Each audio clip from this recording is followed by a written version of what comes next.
नमस्कार, मी advocate Shivraj Jadhav, proprietor Shivraj Maratha बोधर केंद्र, पुणे ऑफिसला होतो. तर आपल्या ऑफिसच्या जवळच एका मुलाचं घर आहे पुणे येथे. तर त्यांची रिक्वेस्ट होती की सर तुम्ही घरी व्हिजिट करा. मुलाचा व्यवसायसुद्धा आहे, ते सुद्धा तुम्हाला पाहता येईल, मुलाचं घर पाहता येईल. आणि मुलाला काही कारणामुळे ऑफिसच्या वेळेमध्ये येता नव्हतं आलं, त्यामुळे मुलालासुद्धा तुम्हाला पाहता येईल. तर व्हिजिटसुद्धा आपण चालू करतो आहे.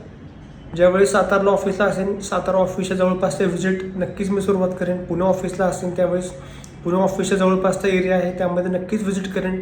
व्हिजिट करण्याचे फायदे काय असतात की समोरून मुलीला बघता येतं, त्यांचं घर कसं आहे ते बघता येतं, वातावरण बघता येतं की मुलाच्या घरातली माणसं कशी आहेत. आणि शेवटी आपण समोरून बघितल्यानंतर आपल्याला एखाद्या स्थळाला जर का स्थळ रेकमेंड करायचं असेल तर नक्कीच त्याचा फायदा होतो. आणि एकदा आपण एखाद्या व्यक्तीसोबत अर्धा तास वेळ घालवला की ते स्थळ आयुष्यभर लक्षात राहतं आणि नक्कीच त्याचा फायदा हा होऊ शकतो. त्यामुळे तुमच्याकडेही व्हिजिट करायचे असेल तर आपल्या ऑफिसमध्ये तुम्ही नक्की मेसेज कळवा. त्यानुसार वेळेनुसार आणि शक्य तेवढा व्हिजिट आपण ह्या चालू करत आहोत. फक्त प्रायव्हसीसाठी आपण एक गोष्ट पाळणार आहे, त्या मुलाला किंवा मुलीला किंवा त्यांच्या घरातल्यांना आपण या व्हिडिओमध्ये दाखवणार नाही. तर चला आता त्यांच्या घरी जाऊयात. मुलाच्या घरी आता मी व्हिजिट करण्यासाठी निघालेलो आहे.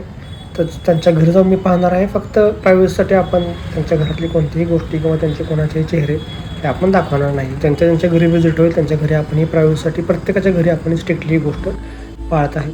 मुलाच्या घरी गेलो. मुलाच्या घरून जाऊन आल्यानंतर मी आपल्या ऑफिसच्या जवळच सद्गुरू श्री शंकर महाराजांचा मठ आहे, त्या मठामध्ये गेलो आणि मठामध्ये गेल्यानंतर सुंदर असं माझं दर्शन झालं. आणि तुम्हाला सुद्धा एक सांगेन की तुमच्याही ओळखीचं कोण लग्नासाठी असेल तर आपला शिवराज मराठा बोधर केंद्रामध्ये संपर्क करा. आणि तुमच्याकडेही व्हिजिट करायचं असेल तर आजच आपल्या ऑफिसमध्ये सकाळी 10 ते 5 वेळेमध्ये फोन करा. पुन्हा भेटूयात नवीन ब्लॉगमध्ये. धन्यवाद. जय शिवराय.